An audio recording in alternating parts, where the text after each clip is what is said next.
Pronto, o assunto que eu trago aqui tem a ver com um conceito chamado PBM. Eu agora vou ver se consigo mudar, exatamente. E eu queria começar por pôr um desafio para que vocês pensassem no seguinte. Eu fazíamos uma proposta de uma nova estratégia clínica. Nessa estratégia eu dizia assim, nesta estratégia eu consigo reduzir 50% das necessidades de transfusões de sangue. Consigo reduzir em 10% os internamentos hospitalares. Consigo reduzir significativamente a morbilidade e a mortalidade dos doentes. Consigo, com isto constitui uma melhoria global da prática clínica. Portanto, eu estou-vos a pôr a proposta de trabalhar melhor. Não custa dinheiro. Vocês estão a pensar onde é que isso vende.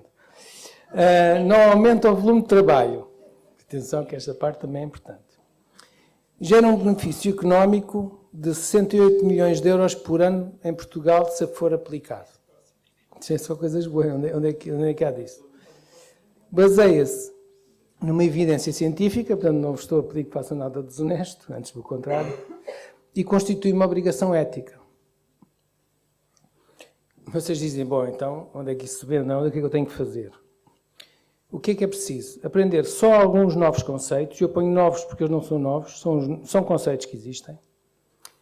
Implementar ligeiras alterações à metodologia de trabalho, e quando eu digo ligeiras, é mesmo ligeiras, não é conversa de vendedor, é mesmo. E assumir trabalhar em equipa com outras especialidades. Esta é mais difícil. Então o que é que nós precisamos que aconteça aqui? Conseguirmos comunicar e processo de liderança. Eu a seguir à frente explico isso um bocadinho. Queria-vos mostrar primeiro factos. A anemia afeta 1,92 a 2,36 bilhões de pessoas no mundo, no planeta, dos quais 1,24 a 1,46 bilhões têm deficiência de ferro. São factos da OMS. Em Portugal, a anemia tem uma prevalência de 20%, 9,9%, e ferropénia é superior a 31,9%. Esses números são nossos, o Anemia Working Group. As mulheres são mais afetadas pela anemia, sobretudo na faixa dos 18 aos 24, em que chega a atingir 30,5%. Nas populações cirúrgicas, isto é uma apresentação da ginecologia e obstetrícia, e portanto são populações cirúrgicas, a anemia pré-operatória, segundo a OMS, atinge os 75%. Portanto, pessoas para operar estão com anemia 75%. Na União Europeia, agora saindo do resto do mundo, indo para a União Europeia, 20 a 40% dos doentes são operados com anemias não corrigidas, cirurgias major. E nós sabemos que a anemia constitui um risco independente, portanto, só, de aumento de mortalidade, de morbilidade, de tempo de internamento hospitalar e de admissão nos cuidados intensivos.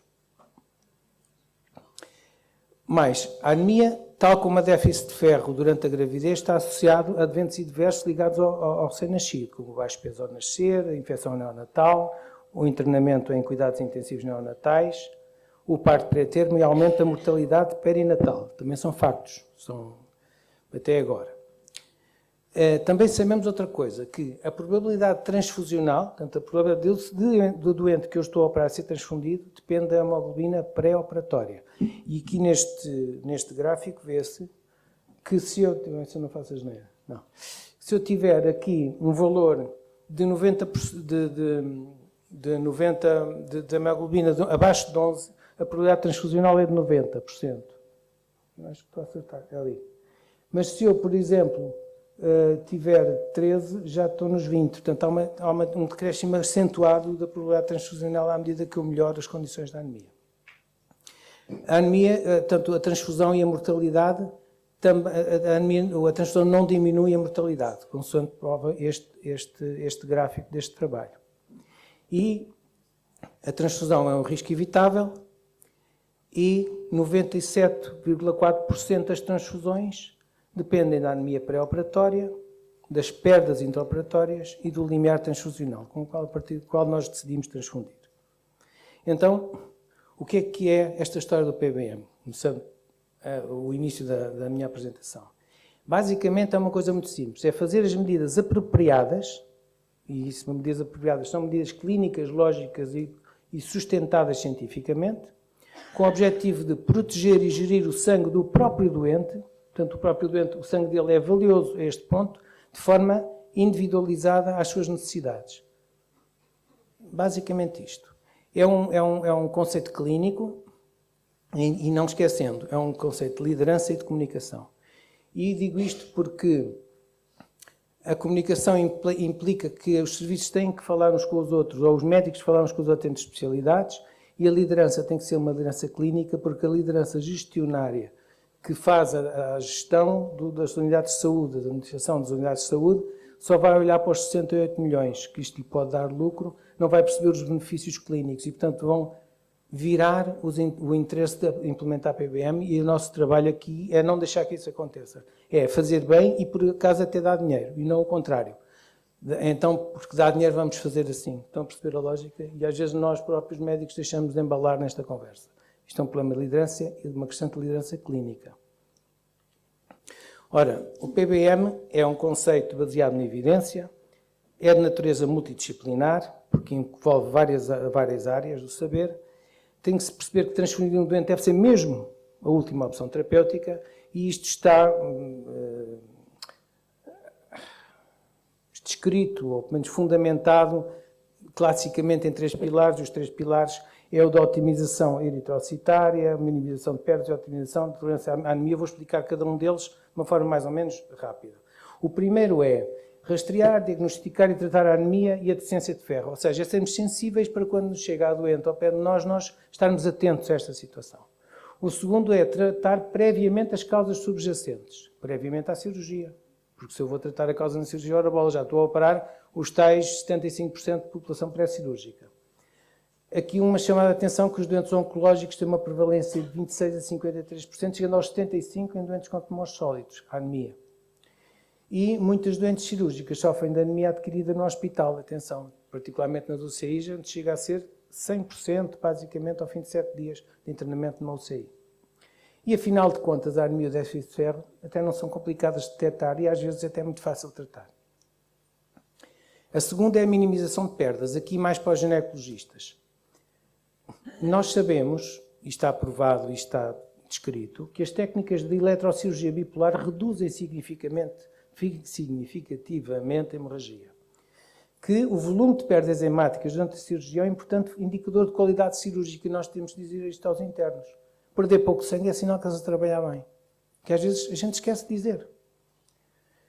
As técnicas cirúrgicas minimamente invasivas, isto é o meu campo onde eu trabalho mais, trazem importantes benefícios, entre os quais reduzir as perdas hemáticas. Portanto, convém apostar nesta área. E a cirurgia vaginal tem um menor volume de perda sanguínea do que a abdominal. E então, se eu tivermos serviços onde a cirurgia vaginal é mais carinhada e desenvolvida, estes serviços, à partida, estão a fazer PPM. No meu serviço, no Garcia Dorta, há muitos anos, entretanto, estas coisas vão mudando, tínhamos o lema que não faças por cima o que podes fazer por baixo. Porque nós operávamos sempre vaginais. Era uma escola de vaginais. Terceiro, otimização da tolerância à anemia. Usar as medidas possíveis e adequadas com vista a potenciar e otimizar a tolerância fisiológica específica de cada doente. Ou seja, não transfundir ao primeiro susto, porque às vezes a gente apanha grandes sustos. Então, em obstetrícia é muito habitual. Mas temos que resistir a isso e pensar, e termos uma lógica. 80% a 90% dos doentes estão anémicos depois de serem submetidos à cirurgia. É uma coisa que a gente às vezes nem pensa muito bem nisso. A anemia adquirida no hospital é entre 35% e 75%. Nós andamos sempre a picar doentes para fazer análise, para ver desta vez quanto é que tem, e a gente vai sangrando, como diz o professor Rebalo Nunes, não é? Um vampirismo laboratorial. Ele utiliza um termo, mas é muito bem esgalhado. Chega a ser 100% nos internamentos na UCI superiores a uma semana.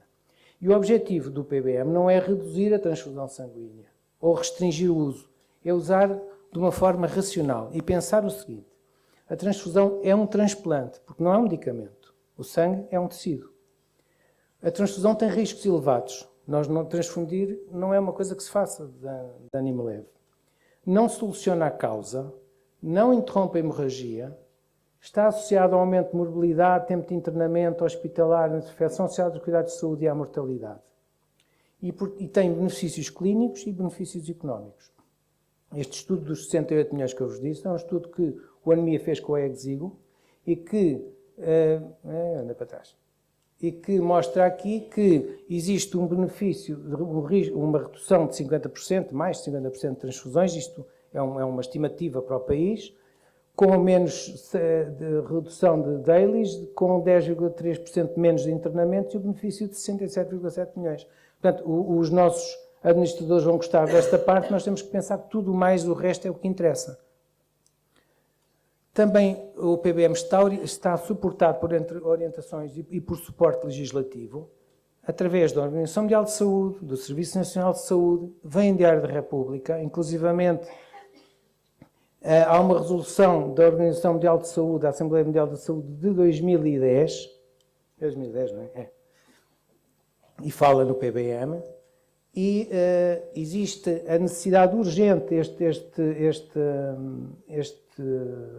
newsletter da OMS é muito recente, diz que é urgente implementar a PBM, e nós temos uma norma da DGS que diz como se faz, que às vezes não é muito fácil de aplicar se seguirmos aquelas normas, mas se pensarmos é fácil.